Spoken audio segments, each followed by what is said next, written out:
ভারতবর্ষের রাজনীতির ইতিহাসে এক অবিস্মরণীয় গল্প। মমতা বন্দ্যোপাধ্যায়ের তৃণমূল কংগ্রেস দলের আর অস্তিত্ব নেই। 2026 সালের বিধানসভায় পরাজিত হওয়ার ঠিক এক মাসের মাথায় আজ অর্থাৎ 3রা জুন মমতা বন্দ্যোপাধ্যায়ের নিজের হাতে তৈরি করা তৃণমূল কংগ্রেস দলের আর কোনো অস্তিত্ব নেই। তিনি আজ নিজেই তৃণমূল কংগ্রেস দলের সমস্ত সংগঠনকে ভেঙে দিয়েছেন নিজের হাতেই। আর ওদিকে এই তৃণমূল কংগ্রেসের টিকিটে নির্বাচিত হওয়া একজন বিধায়ক যার নাম ঋতব্রত বন্দ্যোপাধ্যায়, যিনি এক সময়ে সিপিআইএম দল থেকে বিতাড়িত হয়েছিলেন, সেই বিতাড়িত হওয়া সিপিআইএম নেতাকে মমতা বন্দ্যোপাধ্যায় একদিন নিজের দলের নেতা হিসেবে গ্রহণ করেছিলেন। আজ সেই ঋতব্রত বন্দ্যোপাধ্যায় মমতা বন্দ্যোপাধ্যায়ের হাত থেকে তৃণমূল কংগ্রেস দলকে ছিনিয়ে নিলেন। এ এক অবিশ্বাস্য গল্প। মমতা বন্দ্যোপাধ্যায়ের নিজের দলের 80 জন বিধায়কের মধ্যে মাত্র 20 জন রয়েছেন এই মুহূর্তে মমতা বন্দ্যোপাধ্যায়ের সঙ্গে, আর 60 জন বিধায়ক ইতিমধ্যেই তারা বিদ্রোহী নব্য তৃণমূল দল গঠন করেছেন এবং সেই নব্য তৃণমূল দলের নেতা হয়েছেন সেই ঋতব্রত ব্যানার্জি। তিনি ইতিমধ্যেই বিধানসভার স্পিকারের কাছে আবেদন দিয়ে বিরোধী দলনেতার পদমর্যাদা হাতিয়ে নিয়েছেন। সুতরাং মমতা বন্দ্যোপাধ্যায় এখন তিনি তার নিজের দলের আর নেতা নন। নিজের তৈরি তৃণমূল কংগ্রেস দল থেকে বিতাড়িত হয়েছেন মমতা বন্দ্যোপাধ্যায়, বিতাড়িত হয়েছেন অভিষেক ব্যানার্জি।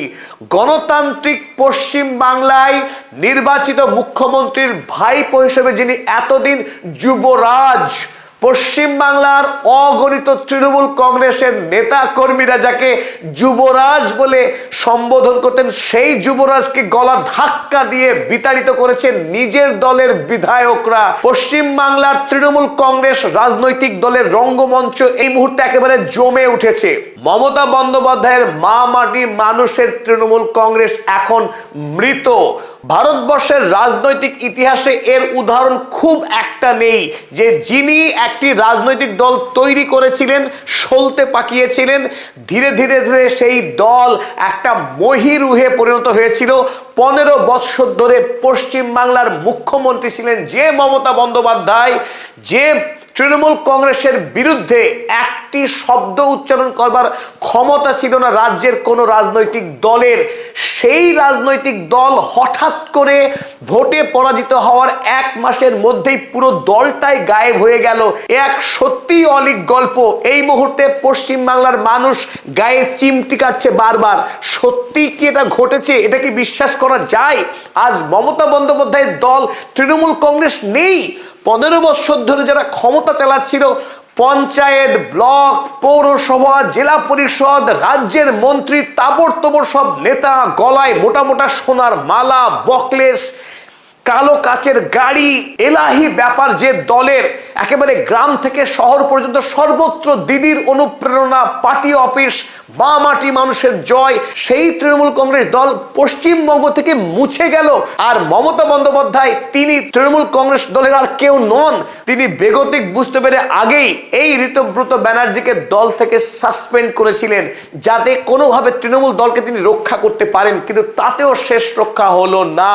আজ আনুষ্ঠানিকভাবে বিধানসভায় বিরোধী দলনেতার পদমর্যাদা পেয়ে গেলেন ঋতব্রত ব্যানার্জি। আর তার ঠিক কয়েক ঘন্টা আগেই মমতা ব্যানার্জিকে নিজের দলকে আনুষ্ঠানিকভাবে মৃত বলে ঘোষণা করতে হলো। সেই খবরই প্রকাশ করেছে এনডিটিভি কিছুক্ষণ আগে। এনডিটিভি লিখেছে, Mamata Banerjee led TMC dissolves all committees, frontal organizations in West Bengal amid deepening rift. Trinamool Congress দলের বিভাজনের কারণে মমতা ব্যানার্জি তার দলের সমস্ত সংগঠন, শাখা সংগঠনকে তিনি ভেঙে দিতে বাধ্য হয়েছেন। আজ বাংলার অগ্নিকন্যা, দুর্দণ্ড প্রতাপ মমতা বন্দ্যোপাধ্যায়ের তৃণমূল কংগ্রেস দলের আর কোনো অস্তিত্ব নেই। অথচ তিনি কদিন আগে বলেছিলেন কুরআন, পুরাণ, বাইবেল, মহাভারত সব শেষ হয়ে যাবে, আমার কাজ ফুরবে না। অথচ ভোটে পরাস্ত হওয়ার এক মাসের মধ্যেই গোটা দলটাই গায়েব হয়ে গেল। চলুন এবার আসল ম্যাজিকটা দেখে নিই, কিভাবে মমতা বন্দ্যোপাধ্যায় তার নিজের হাতে তৈরি করা দলকে হারাতে চলেছেন, আর সেই দলকে কিভাবে এই ঋতব্রত ব্যানার্জি তিনি কেড়ে নিলেন, হাইজ্যাক করলেন এই তৃণমূল কংগ্রেস দলকে, এবং সেটা সম্পূর্ণ আইনসঙ্গতভাবেই।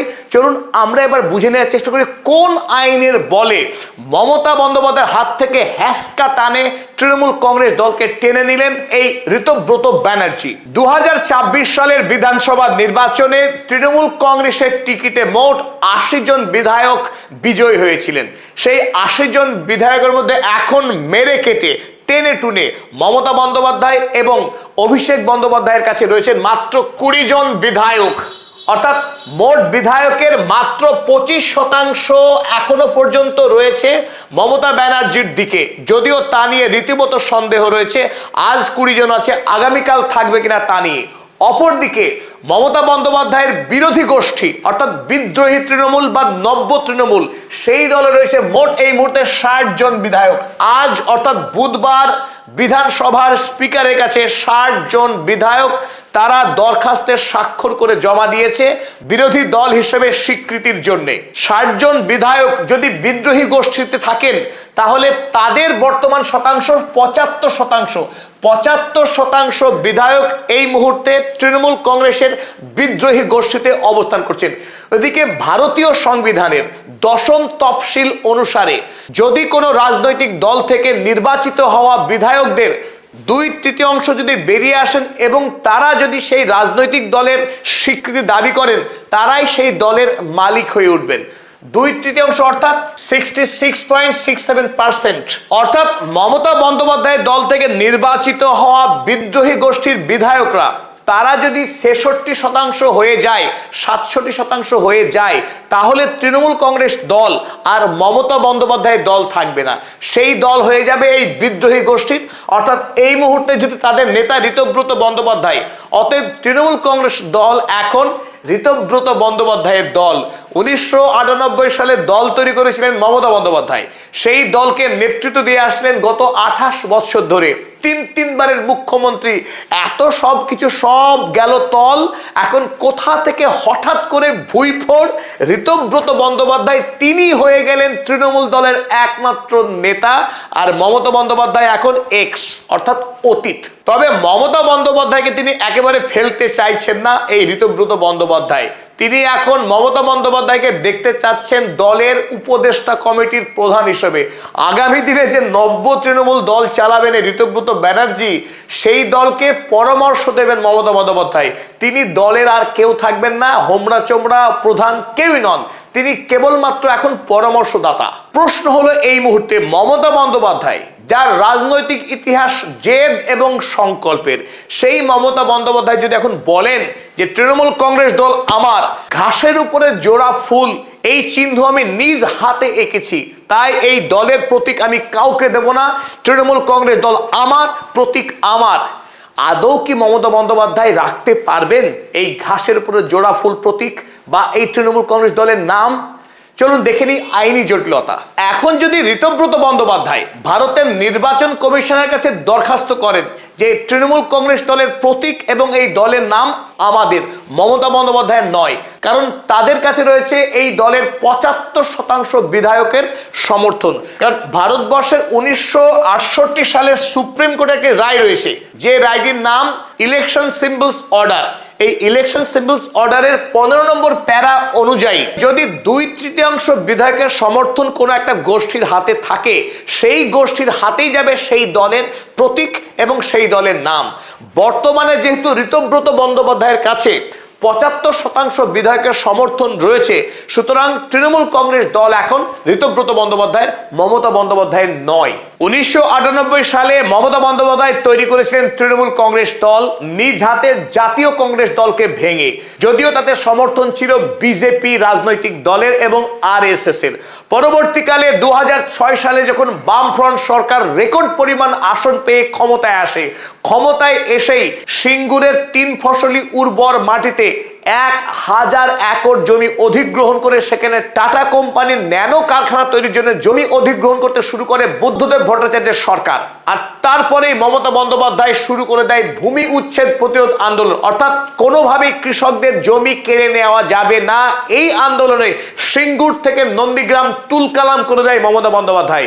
2006 সালের ডিসেম্বর মাসে তিনি 26 দিনের অনশন ধর্মঘট চালিয়ে যান কলকাতার ধর্মতলাতে। আর সেই জমি আন্দোলনের উপরে ভর করেই রাজ্যের দোর্দণ্ড প্রতাপ নেত্রী হয়ে ওঠেন মমতা বন্দ্যোপাধ্যায় এবং 2011 সালে বামফ্রন্ট সরকারের 34 বছরের শাসনের পর পতন ঘটে। আর সেখানেই উদয় হয় মমতা বন্দ্যোপাধ্যায়ের তৃণমূল কংগ্রেসের। 2011 সালে মমতা বন্দ্যোপাধ্যায়ের তৃণমূল কংগ্রেস দল পায় 184টি আসন এবং 2016 সালে সেই আসন বেড়ে গিয়ে হয় 211টিতে। 294 মধ্যে 211 আসন পেয়েছে 2016 সালে এবং 2021 সালে সেই আসন আরো বেড়ে গিয়ে হয় 215। কিন্তু 2026 সাল আসতেই পাল্টানো দরকার, বিজেপির এই স্লোগানের কাছে তৃণমূল কংগ্রেস দল ভূপাতিত হয়, পতন ঘটে যায়। রাজ্যে প্রথমবারের মতো বিজেপি দল ক্ষমতায় আসে, শুভেন্দু অধিকারী হয় বিজেপি দলের প্রথম মুখ্যমন্ত্রী। আর তার ঠিক 1 মাসের মাথায় মমতা বন্দ্যোপাধ্যায়ের এই দীর্ঘ রাজনৈতিক জীবনের যবনিকাপাত। তিনি বেঁচে থাকতেই এত বড় ভরাডুবি হতে পারে একথা আজ থেকে ঠিক 1.5 মাস আগেও দুঃস্বপ্নে কেউ কল্পনা করতে পারেনি। পশ্চিমবাংলায় জমি আন্দোলন দিয়ে রাজনৈতিক জনপ্রিয়তা অর্জন করে তিনি মা মাটি মানুষের সরকার তৈরি করেছিলেন বলে দাবি করেছিলেন। পরবর্তীকালে শিক্ষা এবং চাকরিতে সীমাহীন দুর্নীতি করতে থাকে এই তৃণমূল কংগ্রেস দল, যার প্রতিটি ঘটনাকে তিনি প্রশ্রয় দিয়ে এসেছেন এবং চিটফান্ডের টাকাকে হাতিয়ে নেওয়া, কয়লা, গরু, বালি, সিন্ডিকেট রাজ পশ্চিমবাংলায় দুর্নীতি ছত্রে ছত্রে ভরে ওঠে। তারপর পশ্চিমবাংলায় শুরু হয় ধর্মীয় মেরুকরণের রাজনীতি।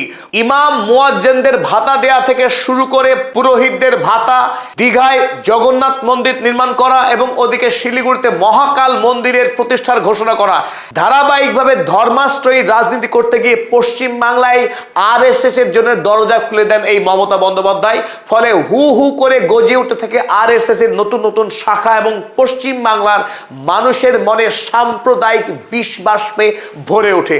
আর তারই ফসল ফলে 2026 সালে সম্পূর্ণ ধর্মীয় বিভাজন ভিত্তিক রাজনীতির ফলে বিজেপি প্রথমবারের মতো পশ্চিমবাংলায় সাফল্য পায় নজিরবিহীন ভাবে। ফলে মমতা বন্দ্যোপাধ্যায় একদিকে যখন দাবি করেছিলেন তিনি ধর্মনিরপেক্ষ রাজনীতি করেন, কিন্তু পক্ষান্তরে তিনি সাম্প্রদায়িক রাজনীতির জমিকে প্রস্তুত করে দিয়েছেন এই পশ্চিমবাংলায়। ফলে আজ মমতা বন্দ্যোপাধ্যায় তার রাজনৈতিক জীবনের অকস্মাৎ মৃত্যুতে পশ্চিমবাংলার মানুষ সত্যিই দারুণভাবে বিস্মিত, হতবাক, কিছুটা দুঃখিতও বটে।